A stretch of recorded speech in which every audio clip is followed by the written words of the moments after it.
둘째 날 말씀 드리도록 하겠습니다. 둘째 날은 설교 제목은 내 목적은 정해져 있는가라는 주제의 말씀입니다. 우선 본문부터 읽도록 하겠습니다. 누가복음 15장 3절부터 7절에 이르는 말씀입니다. 제가 읽어드릴게요. 하나님 말씀을 들으십시오. 예수께서 그들에게 이 비유로 이르시되 너희 중에 어떤 사람이 양 100마리가 있는데 그 중에 하나를 잃으면 99마리를 들여두고 그 잃은 것을 찾아내기까지 찾아다니지 아니하겠느냐. 또 찾아낸즉 즐거워 어깨에 메고 집에 와서 그 벗과 이웃을 불러 모으고 말하되 나와 함께 즐기자. 나의 잃은 양을 찾아내었노라 하리라. 내가 너에게 이르노니 이와 같이 죄인 한 사람이 회개하면 하늘에서는 회개할 것 없는 의인 99으로 말미암아 기뻐하는 것보다 더하리라. 아멘. 네, 오늘 본문은 이제 우리가 아까 살펴봤듯이 잘 알려져 있는 본문입니다. 누가복음 15장에 예수님께서 하신 말씀인데 100마리 양을 가지고 있는 한 목자가 한 마리를 잃어버렸을 때 그 잃어버린 양을 찾기 위해서 수고하고 그리고 잃은 것을 찾아내기까지 찾다가 찾으면 즐거워서 어깨에 메고 그리고 집에 와서 벗과 이웃들을 불러 모으고 함께 즐기자. 내가 이 잃은 양을 찾았다. 너무 기쁘다. 이렇게 말한다는 본문인 거죠. 저는 이 본문을 되게 개인적으로 되게 좋아합니다. 왜냐하면 이 본문이 말해주는 바를 생각을 해보면은 제 인생을 말해주는 것 같은 느낌이 들 때가 많거든요. 그래서 저는 이제 이 본문을 통해서 이제 우리 인생의 목적에 대해서 다시 한번 좀 생각을 해보려고 합니다. 먼저 생각해야 되는 것은 이제 인생의 목적은 내가 정하는 것인가라는 문제부터 한번 출발해보죠. 하나님은 인간의 제일 되는 목적이 무엇입니까? 인간의 제일 되는 목적은 하나님을 영화롭게 하고 그분을 영원토록 즐거워하는 것입니다. 이런 말을 들을 때 사람들은 이제 어떤 사람들은 되게 거부감을 느끼기도 합니다. 왜냐하면은 인생의 목적이 정해져 있다. 이런 건 너무 폭력적이다. 내가 정할 수 있어야지. 인생의 목적을, 내 인생의 영원한 끝의 목적을 내 마음대로 정할 수 없다는 건 너무 내 의지를 무시하는 거 아니냐? 이런 식으로 생각할 수 있거든요. 예컨대 이사야 43장 21절의 말씀, 제가 되게 좋아하는 말씀이기도 하지만 이 말씀을 제가 처음 들었을 때는 약간 이거 너무 강압적인데 라는 생각이 들었습니다. 이 백성은 내가 나를 위하여, 하나님께서 말씀하시는 거예요. 내가 나를 위하여 지었나니 나를 찬송하게 하려 함이라. 그렇죠? 이게 좀 약간 강압적으로 느껴졌어요.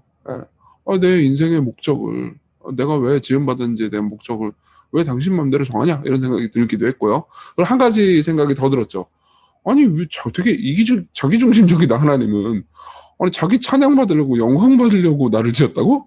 이런 식으로 생각이 들었어요. 이 부분, 이제 이 뒷부분은 이제 우리 내일 보도록 하겠습니다. 근데 오늘은 이런 생각을 해볼게요.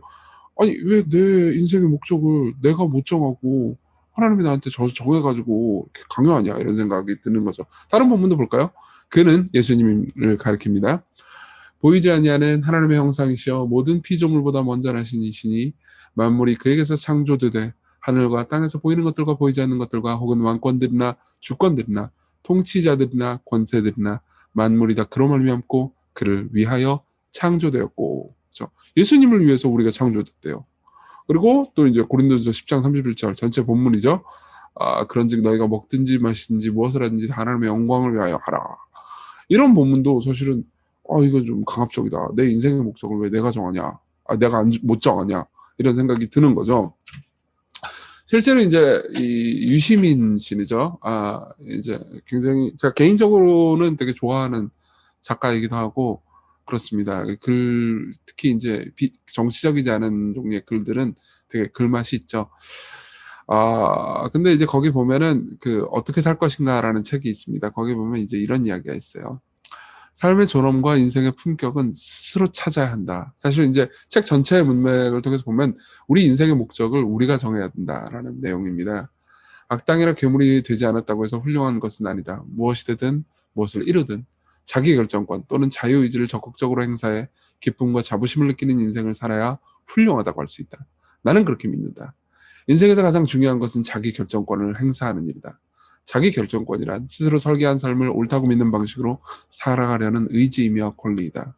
사람마다 인생을 다르게 산다. 평생 공부하는 사람, 노래하고 춤추는 사람, 돈을 버는데 골몰하는 사람, 일만 하는 사람, 권력을 쫓는 사람, 신을 섬기는 사람 등 100사람이 있으면 100가지 삶이 있다. 어느 것이 더 훌륭한지 가늠하는 객관적 기준은 없다. 이렇게 말하고 있습니다. 그러니까 자기 인생의 목적, 내가 어떻게 살아야 되는지에 대해서는 스스로 결정하면서 살아가는 것이 옳다고 말하는 거죠. 사실 이런 것들은 우리에게 되게 큰 자유를 주는 것 같습니다. 근데 생각해보면 이런 생각을 할 수 있습니다.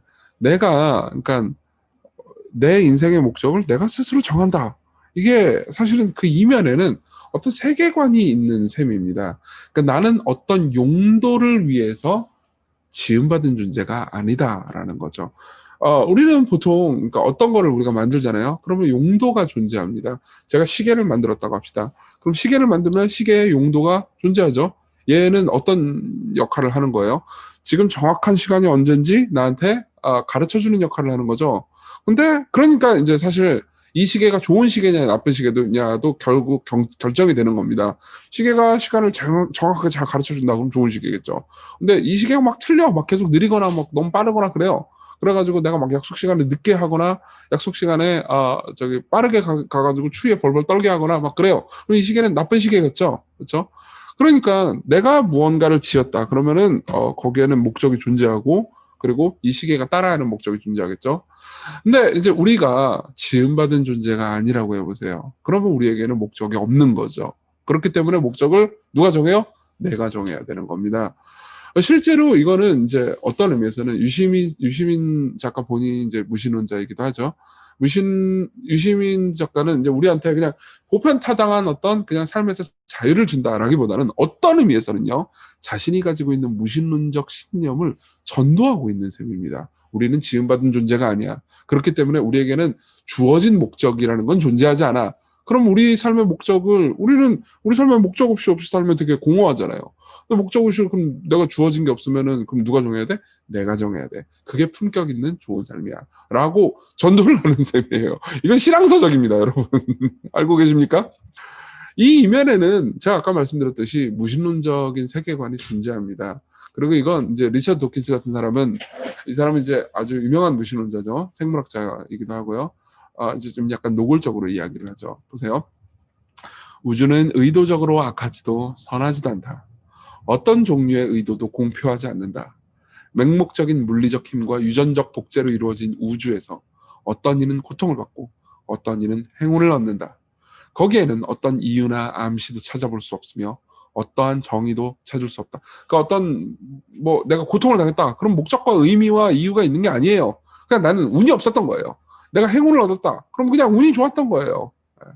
우리가 보고 있는 우주는 그 근저에 어떤 계획도 의도도 선악도 없고 단지 맹목적이고 무자비한 무관심에는 아무것도 없다고 했을 때 우리가 예상할 수 있는 그러한 성질을 정확하게 가지고 있다. 이 밑줄 친 부분이 진짜 주장하고 싶은 부분이죠. DNA는 알지도 못하고 신경 쓰지도 않는다. DNA는 단지 존재할 뿐이다. 이렇게 이야기를 합니다. 그러니까 사실은 이런 세계관 하에 있으면요. 내가 무엇이 선인지 무엇이 악인지를 그러니까 태어날 때부터 정해져 있는 게 아닌 거예요. 내가 정하면 되는 거죠. 시계는 정해져 있습니다. 시계의 목적에 따라서 무엇이 선인지 무엇이 악인지가 정해져 있죠. 얘의 목적은 뭐예요? 정확한 시간을 내가 알고 싶어서 만들어진 거잖아요. 그죠? 근데 시간을 정확하게 얘기하지 못하면 나쁜 시계인 거죠. 우리 보통 그 시계를 문제 있는 시계네, 나쁜 시계네 그러면서 고치려고 하거나 폐기하려고 하죠. 그렇죠? 근데 목적이 없으면 이 시계가 있는데 얘가 목적이 없어요. 그럼 목적을 스스로 정하는 거면 되는 겁니다. 이 시계가 나는 둥그래. 그럼 내 목적은 나는 굴러다니는 걸로 하겠어. 이렇게 정할 수 있는 거죠. 근데 성경은 다르게 얘기합니다. 만일 무신론적 세계관이 참이라고 합시다. 그러면 유시민 작가의 말도 참이겠죠. 그렇지만 성경은 우리 인생의 목적이 정해져 있다고 말합니다. 왜냐하면 우리가 아까 제가 얘기했지만 창조되었기 때문입니다. 시계를 만든 건 내가 만들었던 거잖아요. 그런 것처럼 우리 모든 인간은 창조된 겁니다. 이 백성은 내가 나를 위하여 지었나니 나를 찬송하게 함이라. 그렇죠? 여기 우리의 목적이 정해져 있는 이유가 우리가 지음 받았기 때문이죠. 골로새 1장 15절도 우리가 제가 밑줄 친 부분 보이시죠? 창조되었다고 말합니다. 우리가 창조된 게 사실이라면요, 우리는 이유가 있어서 지음받은 겁니다. 우리의 삶에는 목적과 의미가 존재하는 거예요. 그러니까 사실 여기서요, 우리는 예컨대 장애인이라든가 혹은 뭐 내 삶이 이렇게 좀 보잘것없는 삶으로 태어났다, 기능적으로 난 머리가 너무 나빠, 난 너무 못생겼어, 이런 식으로 생각하는 사람들이, 그러면은 생각해보세요. 이게 그냥 모든 게 우연이고 그냥 DNA의 결정일 뿐이고 뭐 나는 뭐 어떤 그게 없다 그러면요, 자기 삶을 비관할 수 있는 거죠. 나는 의미 없는 존재야, 나는 이렇게 멍청해, 나는 어떤 기능도 할 수 없어, 이렇게 생각하면 내 목적과 의미가 상실되는 삶을 살 수 있는 겁니다. 그러면 이제 거기서 이렇게 얘기하겠죠. 아니야, 네 목적과 의미를 네가 정하면 돼, 이런 식으로 생각을 하면 뭔가 자유로워진 것처럼 보입니다. 맞아, 신이 있어가지고 나를 만들어서 내 의미와 목적을 정한 것보다는 내 의미와 목적을 내가 만들면 되지, 그치? 그러면은 내가 자유로워지는 거 아닌가, 이런 식으로 생각할 수가 있죠. 오히려 신이 내 의미와 목적을 정하는 게 폭력적이야라고 생각할 수도 있습니다. 그러면 이제 우리 두 번째로, 우리는 진짜 자유를 뺏긴 건가를 한번 생각해 볼 필요가 있어요. 우리가 아까 읽은 본문 있잖아요. 이 본문은 되게 목가적이고 아름답죠. 예. 예수님께서 잃은 양을 찾으러 막 헤매고 다니시고, 근데 너무 찾아가지고 막 이게 들쳐매고 막 너무 기쁨 가운데 오시고 막 이게 너무 막 되게 아름답고 목가적이잖아요. 예를 들면 우리가 양과 목자 이런 비유 같은 거 들으면, 여러분 그런 그림 본 적 있어요? 그 그림을 보여주려다가 말았는데, 예수님이 뭐 이렇게 되게 잘생기고 멋있고 이렇게 턱 수염 이렇게 많은 그 예수님이 이렇게 지팡이 하나 딱 들고 이렇게 유유자적하시면 양들이 이렇게 졸졸졸졸 따라다니고, 그런 그림 보신 적 분명히 있을 거예요. 여러분 진짜 목동들이 그 그림을 보잖아요. 그러면 피식합니다. 왜 그러냐? 사실 우리는 우리가 양이야 그러면은 막 되게 우리는 양, 뭐 양고기도 맛있고, 그리고 갑자기 양고기 얘기가 왜 나오지? 뭐 하여튼 너무 아름다워, 예수님 나의 목자, 이런 식으로 생각하기 쉽지만 우리를 양으로 비유한 거는요, 한편으로 욕입니다. 여러분 실제로 1세기 당시에 그 이제 사람들은요, 욕을 양으로 했어요. 우리는 보통 욕을 이제 개로 하잖아요. 야이 개 뭐 이렇게 하잖아요. 근데 그때 당시에는 양으로 했습니다. 그러니까 우리를 양으로 비유한 건요, 지금 이제 우리나라 사람들이 뭐 우리를 개로 비유해가지고 얘기했다고 해서 기분이 살짝 안 좋을 거 아닙니까? 근데 양으로 했다면 기분이 더 안 좋았을 거예요. 왜냐하면은 이제 실제로 오랫동안 양을 치는 목자이기도 했고 그리스도인 평신도 선교사이기도 했던 필립 켈러라는 사람이 있습니다. 이 필립 켈러라는 사람이 쓴 목자 양이라는 양과 목자라는 책이 있는데, 거기 보면 이 사람이 진짜 양을 쳐봤기 때문에 양의 특성을 되게 잘 알아요. 하나님이 우리를 양으로 부르기로 하신 것은 우연이 아니다. 앞으로 보게 되겠지만 양과 인간의 행동은 여러 가지 면에서 비슷하다. 두려움과 소심함, 완고함과 어리석음, 군중심리와 삐뚤어진 습관이 모두 비슷하다. 실제로 여러분들이 나중에 이 책을 보잖아요. 그러면 보는 내내 양욕이에요. 양이 이렇게 어리석구나. 실제로 근데 양은 방향 감각이 정말 안 좋답니다. 그래가지고 진짜 목자의 인도가 없으면 도무지 어디를 갈 수가 없대요. 근데 문제는 뭐냐면, 목자가 인도를 해주잖아요. 그러면 개나 고양이 같은 경우에는, 이게 그것도 훈련된 개나 고양이 같은 경우에는 목자가 딱 가잖아요. 그러면 이제 주인이 가잖아요. 그럼 졸졸졸졸 잘 따라옵니다. 양은 그 가운데서도 길이 조금만 헐하면 안 가려고 하고, 물 있다 흐른다 그러면 또 안 가려고 하고, 자기 좀 피곤하다 그러면 막 주저앉고, 하여튼 더럽게 말을 안 듣는데요. 그래서 실제로 이사야 53장 6절은 우리는 다 양 같아서, 이게 우리가 죄인이라는 말이에요. 그죠? 우리는 양 같아요. 그래서 그릇 행하여 각기 제 길로 갔거늘. 그러니까 우리는 보통 이 본문 보면서 우리는 그릇 행하여 제 길로 갔구나 이것만 보는데, 양 같아서라는 말이 되게 중요한 겁니다. 네. 그때 당시 팔레스타인에 양을 키우던 사람은 우리는 다 양 같다 그러면 이 욕처럼 받아들였을 거예요. 뭐 내가 양이라고? 그러면서 그릇 행하여 각기 제 길로 갔거늘. 우린 방향 감각도 없고 목표와 목적과 방향을 갈피를 못 잡는, 정말 우리는 불쌍하고 가련한 존재다, 이런 식으로 이해를 했을 겁니다. 이걸 이제 우리가 좀 깊이 생각을 해보죠. 여러분, 우리 인생의 목적에서 선택의 자유가 있다. 그리고 이건 진짜 중요하다, 이런 식으로 이제 많이 생각을 하잖아요. 그죠? 그건 맞는 말입니다. 어떤 의미에서는요.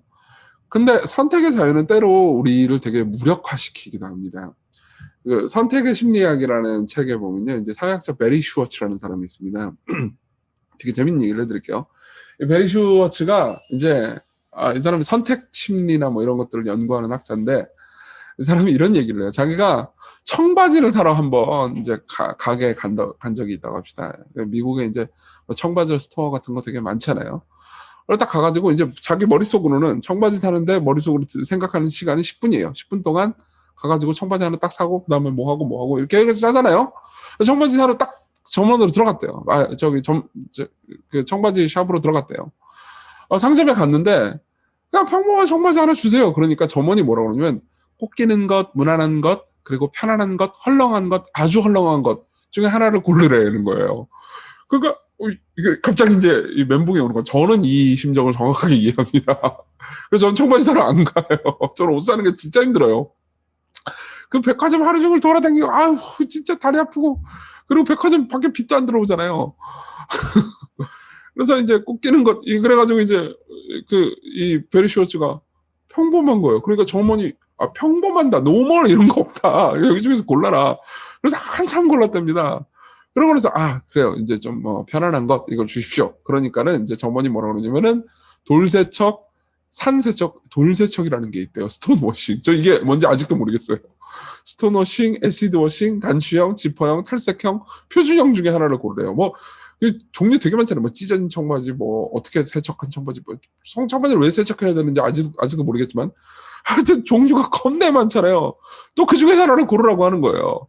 그래서 평범한 청바지 하나 10분 만에 고르려고 했던 베리 슈워츠가 청바지 하나를 사는데 반나절을 소비해버렸답니다. 그리고 나서 베리 슈워츠가 이렇게 이야기를 합니다. 보세요. 선택은 우리를 해방시키는 것이 아니라 무력화시킨다. 그것은 독재라고 얘기할지도 모른다. 독재라고. 고작 청바지 하나를 고르는 일 때문이라면 너무 극단적인 주장이다. 하지만 우리가 다루는 문제는 절대로 소비재를 고르는 데만 국한되지 않는다. 심지어 인생의 목적을 정하는데도 여기가 있는 이 선택의 자유가 너무 많은 거예요. 예를 들면 직업 선택의 자유. 여러분 직업 선택의 자유가 사실은 특히 젊은이들에게는 우리 교회 정말 젊은이들이 많잖아요. 한편으로는 어떤 의미에서 굉장히 폭력에 가깝습니다. 실제로 이제 베리 슈워츠의 이 선택의 심리학 책 마지막 부분에 보면 이런 얘기가 있어요. 우리가 직면하는 선택들의 수가 늘어나면서 선택의 자유는 결국 선택의 독재가 된다. 일상적인 결정을 하는데도 시간과 관심이 너무 많이 필요해. 하루가 고단하다. 이와 같은 상황에서 우리는 다양한 가능성에 대한 제한적인 것이 아니라 해방적인 것으로 보아야 한다. 규칙에 따라 결정을 할 때 우리는 굳이 힘든 결정을 매번 내릴 필요가 없다. 규칙 따르기는 시간과 관심을 해방시켜 규칙이 적용되지 않는 선택과 결정을 할 때 그것들을 사용할 수 있게 해준다. 이렇게 이야기를 합니다. 자, 이제 좀 설명해 드릴게요. 진짜 우리는요, 정말 다양한 선택의 기회, 선택에 이제 직면을 하게 되는 과정에 겪습니다. 여러분 뭐 상점 가가지고 뭐 근처 슈퍼마켓 가가지고 버터 하나 사려고 해보세요. 여러분 코스트코 가가지고 버터 한번 사려고 하잖아요. 그러면 버터 종류가 너무 많아요. 그죠? 그럼 그 중에서 내가 알맞은 버터를 고르면 어떻게 하냐? 뭐 싼 걸 고를까? 그러면은 싼 걸 고르자니 이거 좀 이상한 건강에 안 좋은 버터일지도 모르잖아요. 그런 두려움이 우리를 엄습합니다. 그럼 비싼 걸 고르자니 저게 가성비가 할까? 저게 맛이 진짜 있을까? 이제 비싼 값 할까? 이런 거에 대해서 고민이 되죠. 너무 비싸가지고 내 입맛에 안 맞지 않을까? 그럼 중간치 어디쯤 고르려고 하는 게 너무 많아. 중간이 없어요. 그죠? 그러면은 우리는 이제 그다음부터 뭘 골라야지? 그럼 이제 고민을 합니다. 그럼 인터넷 검색을 하죠. 버터 종류가 무슨 가염버터, 무염버터, 가염버터하고 무염버터가 도대체 무슨 소리야? 소금 쳤냐 안 쳤냐? 그게 뭐가 중요하지? 무슨 이즈니 버터, 뭐 프랑스 버터, 호주 버터, 한국 버터, 서울우유, 별의별 보면서 우리 헷갈리기 시작하죠. 자 보세요. 여기서 적정한 선택을 하려면 어떻게 해야 되죠? 여기서 올바른 선택을 하려면 어떻게 해야 되죠? 지식이 있어야 됩니다. 가염버터는 뭐고, 무염버터는 뭐고, 애시드워싱은 뭐고, 스톤워싱은 뭐고, 찢어진 건 뭐고, 편안한 건 뭐고, 헐렁한 건 뭐고, 그리고 실제로 그런 것들을 다 입어봐서 뭐가 내 마음에 딱 맞는지, 그리고 그 모든 것들을 다 먹어봐서 뭐가 내 입맛에 가장 맛있게 느껴지는지, 의학적으로는 내 몸에 얼마나 건강한지에 대해서 정확한 모든 배경 지식들을 다 가지고 있어야 최선의 선택을 내릴 수 있는 거죠. 마찬가지입니다, 여러분. 인생의 목적을 스스로 정해라. 인생의 목적과 의미를 네가 정해라. 네가 무엇은 일이 너한테 제일 맞는지, 무슨 직업을 가지고 있는 것이 너한테 제일 가치 있고 의미 있고 그리고 너한테 꼭 맞는지에 대해서 네가 정해라. 이거는요. 한편으로는 우리한테 굉장히 자유로운 것처럼 보이지만 한편으로 우리는 올가매입니다. 실제로 그래서 베리 슈월츠가 이 사람 그리스도인도 아니에요. 뭐라고 말하냐면 선택을 우리를 해방시키는 것이 아니고 이건 일종의 선택의 독재라고 말할 수도 있다. 이렇게 얘기를 하는 거죠. 제가 뭐 의사 선생님들 얘기를 많이 들었었는데 의사 선생님들은 자기가 무슨 과 가야 되는지에 대해서 고르잖아요. 뭐 내과, 외과부터 시작해서 피부과, 성형외과, 뭐 온갖 종류의 과가 있고요. 자기 적성에 맞는 게 정확히 무엇인지 한 달씩 돌아가면서 인턴하면서 배우는데 그 한 달 가지고 어떻게 합니까? 그죠? 그래서 결국 그냥 공부를 내가 잘한다. 그럼 많은 돈 많이 버는 과, 좀 편한 과로 선택을 합니다. 그렇지 않으면은 다른 어려운 과를 선택을 하게 되겠죠. 그러면서 많은 사람들이 되게 어려워한다는 걸 제가 이야기를 들었어요. 근데 뭐 의사 선생님들뿐만 아니라 우리 모두가 다 그렇죠. 무언가 선택을 하잖아요. 그러면요, 거기에 대해서 잘 알고 있어야 됩니다. 그렇죠? 정확하게 알고 있어야 돼요. 근데 생각해 보십시오. 인생의 목적을 여러분들이 선택해야 된다라고 생각해 보십시오. 그럼 우리는 뭘 알아야 되죠? 인생을 알아야 됩니다. 인생을 알아야 됩니다. 문제는 우리가 인생을 모른다는 거예요. 여러분 들어보십시오. 선택의 자유가 되려면요, 지식이 있어야 됩니다. 그렇지만 우리는 인생에 대한 지식이 사실상 전무해요. 우리 교회가 젊은 사람들이라서 인생의 지식이 전무하다라고 얘기하는 게 아니에요. 우리 집 가장 어른이라도 인생의 지식이 전무합니다. 욥기 32장 9절은 이렇게 얘기해요. 어른이라고 지혜롭거나 노인이라고 정의를 깨닫는 것이 아니니라. 여러분 이 말씀 보면서 아이고 맞다 그러면서 박수 칠 사람 분명히 있을 겁니다. 아이고 내가 아는 어떤 그 꼰대 아저씨 뭐 그 아직 꼰대 할머니 그 사람 참 이렇게 꼰대라서 뭐 인생을 아이고 내가 늙어도 저렇게 늙고 싶진 않아 이런 식으로 생각하는 적 분명히 있을 겁니다. 여러분 노인이라고 해서 인생을 아나요? 나이를 많이 먹었다고 해서 인생을 그래도 어느 정도 살아봤다고 해서 인생을 다 아나요? 100세라서 인생을 아나요? 그럼 젊은 우리는 인생을 다 알고 있나요? 그렇지 않습니다. 우리는 인생을 몰라요. 우리는 우리를 만드신 분만큼 인생을 알지 못합니다. 그래서 팀 켈러 목사님은 이런 이야기를 합니다. 전통적인 사회에서는 좋은 아들, 좋은 딸, 좋은 남편, 좋은 아버지, 좋은 어머니가 되는 것으로 우리는 사회가 요구하는 모든 걸 수행하는 셈이었다. 옛날에는 너는 어떻게 살아야 되냐? 너는 그냥 뭐 대장장이 집에서 태어났으니까 대장장이로 살아. 그래서 우리가 뭘 해야 되는지 그냥 다 정해버렸잖아요. 그게 폭력적이냐? 한편으로 그랬습니다. 그게 아니라는 게 아닙니다. 그렇지만 또 다른 한편으로 그게 좋은 사람이 되는 게 그렇게 막 불가능한 건 아니었어요. 그렇지만 그 일이 조금 갑갑하고 아득해 보이긴 했지만 인정의 문턱이 불가능할 정도로 높지는 않았다. 그런데 현대적인 정체성 개념은 우리에게 허허 벌판에서 스스로 자아를 창조하라고 등 떠민다. 우리 스스로 그것도 아주 생생한 꿈을 규정하고 그것을 성취하라고 말이다. 그게 안 되면 실패자라고 느낄 것이다. 정말 많은 젊은이들, 정말 많은 대학생들, 정말 많은 사회 초년생들이 이 문제 때문에 굉장히 고민을 겪습니다. 제가 청년들을 신방하고 목양하면서 제일 많이 들었던 질문이 그러니까 이런 거였어요. 하나님께서 나한테 내 인생의 목적 뭐 하나 딱 정해줬으면 좋겠다. 너는 뭘 해라. 그죠? 그거 못하면 실패자다. 빡세게 해라. 근데 하나님 아무리 기도해도 뭐 그런 거 안 주신단 말이에요. 넌 누구랑 결혼해라. 딱 찍어줬으면 좋겠다. 이런 이야기를 수도 없이 들었습니다. 그래가지고 목사를 통해서 찍어주면 또 이제 이건 폭력이라고 생각하겠죠. 이건 진짜 우리는 정말 답 없는 존재. 저를 포함해서요. 예. 계속 그럴게요. 이 다화의 대목에서 기독교의 가르침은 상당한 해방으로 인식될 수 있다. 우리의 정체성은 얻어내는 게 아니라 하나님께서 주신 거예요. 주어지는 거죠. 자, 그런 의미에서 볼 때 우리는 이제 이런 식으로 생각을 할 수 있습니다. 우리는 우리 인생의 목적을 우리가 정하는 게 아니고요. 정해져 있다라는 걸 생각할 때 이게 꼭 우리를 올가매는 것이 아니고 오히려 우리에게 진짜 큰 해방을 줄 수 있다는 거죠. 감사하게도 성경은 최종 목적을 알려주고 하나님을 영화롭게 하고 그분을 영원토록 즐거워하는 거요. 최종 목적을 알려주고 그리고 그 삶에 여러 가지 자유를 허락하십니다. 그렇지만 그 가운데서도 하나님의 영원한 계획이 있어서 우리를 섬세하게 인도해 가시죠. 아마 이제 내일 그리고 그 다음날 더 자세히 보게 될 겁니다. 자, 그러면은 이제 우리는 이 목자 비유를 이렇게 생각할 수 있을 겁니다. 우리는 헤매는 양입니다. 우리 인생의 목적을 우리 스스로 창조하고 우리 스스로 만들어내겠다고 할 때 우리에게 부여된 인생의 목적을 거부할 때요. 우리는 사실 헤매는 양이죠. 근데 그리스도께서 어떻게 하십니까? 그런 우리를 찾으십니다. 우리에게 목적을 주시는 목자에 대해서 이야기를 하죠. 본문을 다시 봅니다. 15장 4절은 이렇게 말합니다. 너희 중에 어떤 사람이 양 100마리가 있는데 그 중에 하나를 잃었으면 99마리를 들에 두고 그 잃은 것을 찾아내기까지 찾아다니지 아니하겠느냐. 여러분, 우리가 인생의 목적을 하나님 안에서 찾지 않는다면, 우리 인생의 목적을 우리가 스스로 찾아야 한다면, 한편으로 우리가 내 위에 하나님이 없으니까는 내가 자유로워라고 느낄지 모르지만 실제로 우리는 속박된 겁니다. 그렇죠? 근데 그러한 우리를요, 하나님께서 찾으십니다. 여러분, 하나님께서 우리를 부르신다는 것, 우리가 구원받는다는 것, 하나님께서 우리를 찾으셔서 그분 안에 두신다는 건 뭘 의미하는지 아십니까? 우리는요, 보통 이런 식으로 생각하기 쉽습니다. 우리 인생을 내 마음대로 할 수 있는 권능과 능력은 여전히 지니면서 지옥만 안 가는 거. 이게 구원받는 거라고 오해하기 쉬워요. 아니에요. 여러분, 구원은요, 내 인생의 주인이 나였다가 하나님으로 바뀌는 겁니다. 구원은요, 내 인생의 목적과 의미를 내 마음대로 정하고 다니다가, 즉 잃어버린 양처럼 돌아다니다가 어떻게 되는 거예요? 그래서 내가 하나님께서 주신 목적과 의미를 받아들이고 그 뜻대로 살아가는 거죠. 이 광경을 보십시오.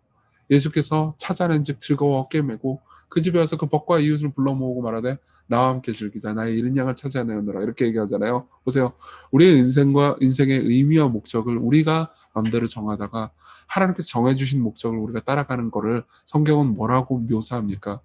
우리가 잃어버린 바 됐다가 예수 그리스도께서, 하나님께서 온갖 희생과 모든 모험을 감수하시고 이 땅에 오셔서요, 우리를 건져내시고 진정 우리가 바로 가야 하는 목적으로 이끌어 가신다라고 묘사하는 거죠. 여러분, 재밌는 게 뭔지 아십니까? 참 목자들은 실제로 이제 목자에 관한 여러 글들을 읽었는데 거기 보면 이제 이런 이야기들이 되게 많았습니다. 참 목자들은 양들을 처음 만든 잃어버린 양, 저기 잃어버린 양이 있잖아요. 잃어버린 양을 처음 볼 때 찾았다 그러면서 방방 뛰고만 있지는 않습니다. 처음엔 잠깐 기뻐하겠죠. 그렇지만 길 잃은 양은 죽을 만큼 겁에 질려 있어요. 그러면요, 양을 구하려면 어떻게 해야 되느냐? 길 잃은 양을 보자마자 목자는 이렇게 합니다. 양을 들어 올려서 던져 내려놓고 줄로 묶어서 낑낑대면서 어깨에 딱 걸려놓고 집으로 돌아오는 거예요. 다른 말로요, 길 잃은 양 입장에서 내가 찾아졌을 때 우리는 발견됐다고 느끼기보다는, 양은 발견된다고 느끼기보다는요, 길 잃은 양이 이렇게 이제 막 무서워가지고 막 찾아줄 사람도 없고 배도 너무 고프고 이렇게 있을 때, 안전하게 될 때 갑자기 어떤 목자가 와가지고, 나 가끔 가다가 때리던 그 목자 있잖아요. 그 목자가 와가지고 자기를 들쳐매고 묶고 어깨에 탁 메고 막 이러고 가는 거예요. 그 양 입장에서는 내가 사랑받았다, 찾아졌다 이렇게 느끼겠어요? 아니요, 폭력을 당했다고 느낄 겁니다. 길 잃은 양이 안전하게 찾아줄 때 그들은 사랑받고 있다고 느끼기보다는 안전한 자리로 가고 있다고 느끼기보다는 폭력을 당하고 있다고 느끼는 거죠. 이게 바로 우리의 삶에서 영적 각성이 일어나는 원리 중에 하나입니다. 우리가 인생의 목적을 진짜 비로소 찾을 때 우리는요, 우리의 것을 내려놓고 포기하라고 요구받는 겁니다. 어떤 의미에서 폭력적이라고 느낄 수 있죠. 그렇지만 예수 그리스도께서는요, 우리 길 잃은 양들을 찾기 위해서 무슨 일을 하셨습니까? 그분이 이 땅에 오셨습니다. 양이요, 목자가요, 양을 찾으러 광야를 헤매듯 그분이 광야로 오셨습니다. 그분이 이 땅에 오셨죠. 더 나아가서요, 그분은 그냥 이 땅에 오셔서 그냥 광야에 계신 것 정도가 아닙니다. 이 이야기는요, 99마리 양을 두고 길 잃은 양을 찾는 목자 이야기죠. 우리는 보통 99마리 양은 어떻게 하지? 이렇게 생각하기 쉽지만은 이 말은요, 하나님께서 99마리 양을 버렸다라는 의미가 아닙니다. 그렇죠? 우리가 한없이 사랑받는다는, 우리가 너무나 소중한 가치를 지니고 있다고, 하나님께 너무나 소중한 가치를 지니고 있기 때문에 하나님께서 하나님의 아들이 이 땅에 오실 정도로 너무너무 소중한 가치를 지니고 있다고 이야기를 해요. 여러분, 성경은 항상 복음은요, 우리가 상상한 것보다 훨씬 더 죄악되고 문제가 있는 존재라는 것을 가르쳐준과 동시에 복음은요, 우리가 상상한 것보다 훨씬 더 사랑받고 소중히 여김받았다고 말합니다. 이 양비도 마찬가지예요. 우리를 양이라고 부릅니다. 이건 욕이라고 그랬죠? 그렇죠? 그것은 우리가 생각한 것보다 우리가 훨씬 더 어리석다고 말해줍니다. 이 비유는 우리가 상상한 것보다 우리가 훨씬 더 어리석고 우리가 훨씬 더 무지한 존재라고 말해줍니다. 우리는 우리 인생을 우리가 선택할 정도로 똑똑하지 않습니다. 그렇지만 우리가 생각한 것보다 훨씬 더 소중히 여김을 받았다고 말해주죠. 하나님께서는요, 우리 인생의 목적을 찾게 하시기 위해서요, 그렇죠? 하나님의 아들을 보내셨고, 그 하나님의 아들은 뭐라고 말씀하십니까? 나는 선한 목자라. 나는 내 양을 알고 양도 나를 아는 것이 아버지께서 나를 아시고 내가 아버지를 아는 것 같으니 나는 양을 위하여 목숨을 버리노라. 그렇죠? 예수 그리스도께서는 우리를 진정으로 찾으시기 위해서 우리를 위해서 목숨을 버리셨습니다. 여러분, 예수님의 최후의 만찬 장면을 보죠. 이 얘기만 하고 우리 기도할 건데요. 예수께서 행하신 최후의 만찬 장면을 생각해 볼까요? 최후의 만찬 때요, 예수께서는 제자들을 놓고 말씀하십니다. 누가복음 22장 15절, 내가 고난받기 전에 너희와 함께 유월절 먹기를 원하고 원하였노라. 내가 너희에게 이르노니 유월절에 하나님 나라에서 이르기까지 다시 먹지 아니하리라. 이에 잔을 받으사 감사하기도 하시고 이르되 이것을 갖다가 너희끼리 나누라. 내가 너희에게 이르노니 내가 이제부터 하나님 나라가 임할 때까지 포도나무에서 난 것을 마시지 아니하리라. 또 떡을 가져서 감사하기도 하시고 떼어 그들에게 주시며 이것은 너희를 위하여 주는 내 몸이라. 이를 행하여 나를 기념하라. 이렇게 얘기하십니다. 떡과 잔을 나누죠. 이게 성찬식 때 우리가 떡과 잔을 나누잖아요. 그렇죠? 근데 여러분, 이걸 성찬이구나, 최후의 만찬이구나, 참 예수님께서 제자들과 식사를 하셨군, 그러면서 우리는 보고 넘어갑니다. 그렇지만요, 6월절 식사를 아는 사람은 이거 보면서 전부 다 이걸 궁금해합니다. 잠깐, 6월절 식사는 원래 떡과 잔만 있는 게 아니에요. 실제로 출애굽기 12장 2절은요, 너희는 이스라엘 온 회중에게 말하여 이르되 이달 열흘에 너희 각자가, 이게 첫 번째 6월절입니다, 어린 양을 잡아라. 그리고 어린 양을 취해서 먹어라. 그죠? 보세요. 6월절은요, 떡과 잔도 물론 있습니다. 그렇지만 6월절 식사의 제일 중요한 메뉴는 뭔지 아세요? 어린 양입니다. 양을 잡아서 먹는 거예요. 근데 예수께서 하셨던 최후의 만찬에는요, 떡과 잔은 있었지만 양은 없었습니다. 그렇죠? 왜 없었을까요? 아니요, 양이 있었죠. 예수 그리스도께서 어린 양이 되셨습니다. 생각해보세요. 이 잔은 내 피라, 이 떡은 내 살이라. 예수님께서 양이 되셨어요. 그분이 죽으심으로 우리를 찾으셨죠. 여러분, 예수 그리스도께서는 이 땅에 목자로 오셨지만 또 동시에 우리 중에 하나인 양으로 오셨습니다. 그래서 인생의 목적을 진정으로 찾지 못하고 방황하는 우리 마음을, 방황하는 우리 심정을 가장 잘 아십니다. 그뿐 아닙니다. 그분은요, 목자의 입장만 서보신 게 아니고요, 하나님의 말씀에 순종해야 하는 양의 입장에도 서보셨습니다. 그렇기 때문에 양들이요, 느끼는, 하나님의 말씀을 듣고 그 말씀을 따라야 할 때 양들이 느끼는 부담감이나 양들이 행해야 되는 그 순종의 용기 있잖아요. 그것을 다 경험해 보셨습니다.